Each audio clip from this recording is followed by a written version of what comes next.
মেয়ের মা যদি মেয়ের সংসারে নাক না গলাতো, আমার মনে হয় বাংলাদেশের অনেক সংসার 100-এ 100 টিকে যেত। ঠিক কিনা বলেন? কিছু সংসারে মায়ের কুটনামির জন্য একটা সাজানো গোছানো সংসার পরিপূর্ণ মাটির নিচে মিশে ধূলিসাৎ হয়ে যায় যুবক ভাইরা। ঠিক কিনা বলেন? মাথায় রাখবেন, পুরুষ সব কিছু সহ্য করতে পারে, বাট তার উপরে কোনো নারী হিটলারি করবে, চাই সে বউ হোক, চাই সে শাশুড়ি হোক, অথবা চাই সে কোনো থার্ড পার্টি হোক, পুরুষ সব সহ্য করতে পারে, বাট তার উপরে কেউ হিটলারি করবে, এটা পুরুষ চুল পরিমাণ সহ্য করতে পারে না। ঠিক কিনা বলেন? Man has really strong personality.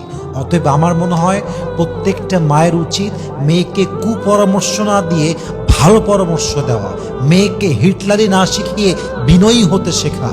যদি মা এটা শেখাতে পারে, তবে আমার মনে হয় এই দেশে 95% সংসার টিকে যাবে। ঠিক কিনা বলেন?